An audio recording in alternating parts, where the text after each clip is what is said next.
All right, I am back. So I got out yesterday. We were basically driving, and we went down around that same area of town where there's a record store that I don't go to as much as I mentioned before.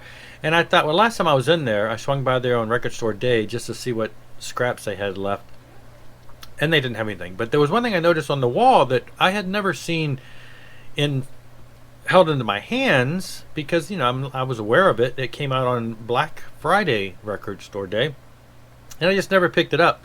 But because I picked up one of their releases on Record Store Day, it made me think about it.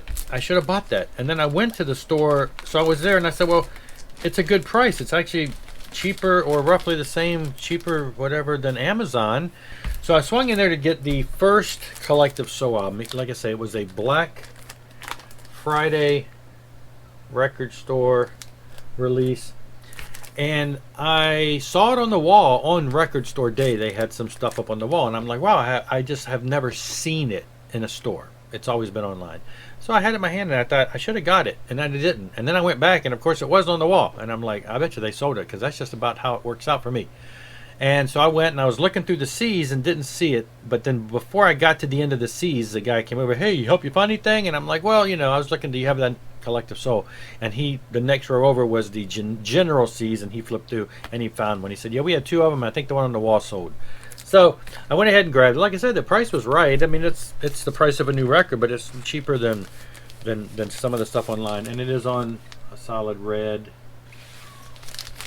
And this is their first album. The only thing I would have loved about this is if they would have remixed it a little. I mean, the album sounds great on vinyl and everything, but it's a first album. It's got a kind of a overall muddiness to it. I threw it on yesterday and was listening to it, and it wasn't any different than what I recall the CD being, as far as that, a slight muddiness. But anyway, it's great to have. So I'm flipping through their I was flipping through everything pretty much because I had a lot of time to kill. But oddly enough, I'm flipping through a section that's marked 66 through 77 albums. I'm like, let's find some 70s rock stuff. And I went across this album. I'm like, that doesn't look like anything from the 70s. Never heard of it. No shame, of course. I guess the shame would be that the girl caught my eye. So I picked it up and looked at it because I thought, well, that looks like an 80s record. I don't know. Just with the girl and blah, blah, blah, the tattoo. And I knew nothing about this band. Knew nothing about it, but the cover caught my eye. Now, I flipped it over, and immediately all I noticed was, I thought these might be four really glammed out guys. Again, on first glance, they have the look. They got the hair, they got the costumes. And then, of course, as I looked a little closer, it is a female band, all female. And, the picture's not the greatest. I'm just looking at some of the stuff with the leather and stuff, and I'm thinking, this looks like it. A typical band. And sure enough, 1989 is a gold stamp promo, which is cool.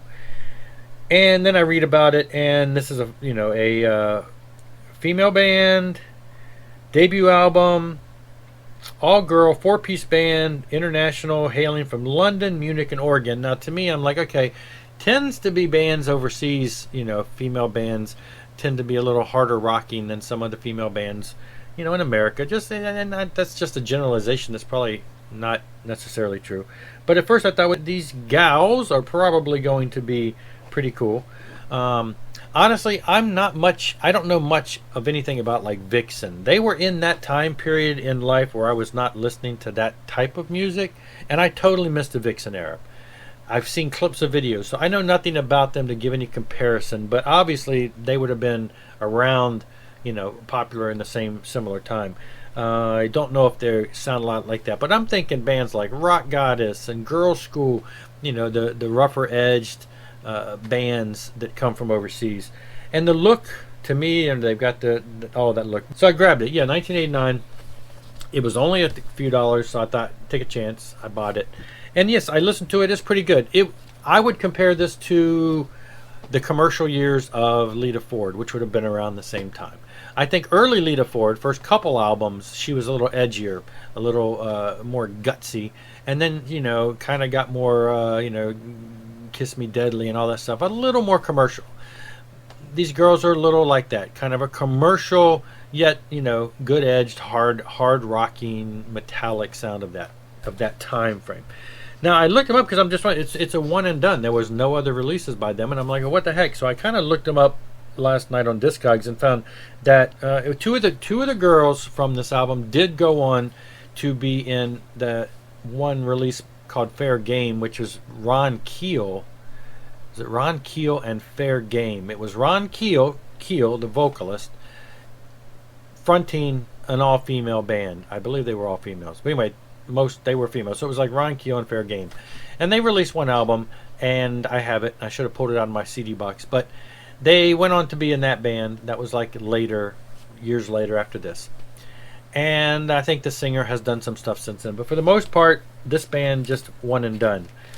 So I grabbed that, and that was pretty cool. Cool 80s release. Now, I saw this also in the 66 to 77 years, even though this is 1982. Now, this is Joshua. The hand is quicker than the eye.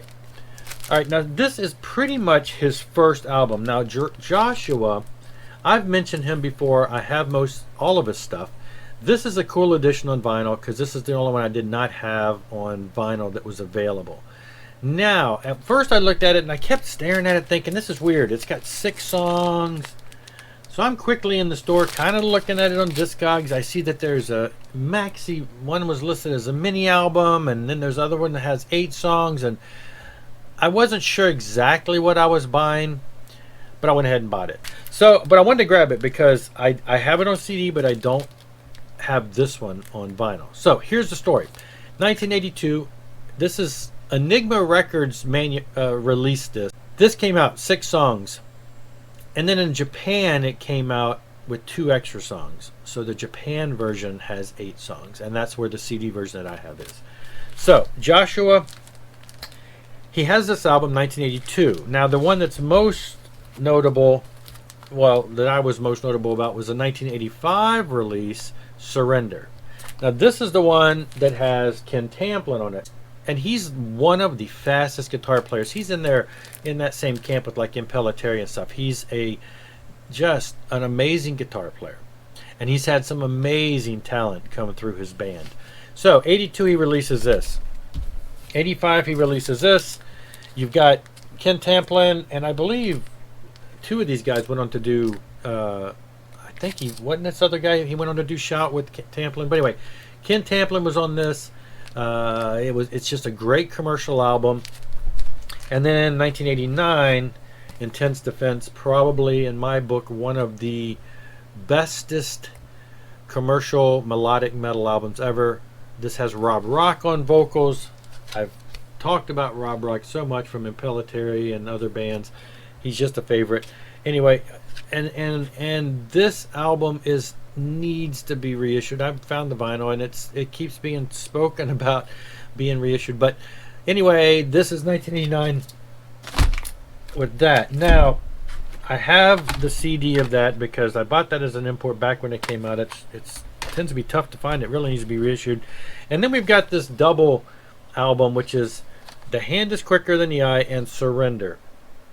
Now, the Surrender album, and I don't know, you got personnel problems, you've got bickering, you got fighting. I don't know the whole story, but this album in 1992 was taken back in and re-recorded. The vocals were re-recorded. Everything with Ken Tamplin was taken off for the most part. His name removed. So I know there's probably been some bad blood there. I don't know the whole story, but they reissued it in 92 with different vocals, kind of retweaked it, and it's basically a different album. And that's what's on this double disc edition. And this also has The Hand is Quicker Than the Eye, and it is the Japanese version with the 2 extra tracks. So I do have those. I've had this for years, and so I used to have the original Surrender version that came out, but now I have it here. So we've got Surrender, Hand is Quicker, got the original Surrender, and now I have the original Hand is Quicker. It is only 6 tracks. Joshua, great stuff. I just was glad to finally have. Now, he has released a couple albums since this time, but not on vinyl. So I have the original 3. Love it, love it, love it. And I have all 3 of them on CD. So it was great to pick that up. That was kind of like the score that I was like, whoa, cool. That was really nice. Anyway, that's all for now. If you don't know much about Joshua, check him out. Anyway, that is all for now for this one. Thanks for watching.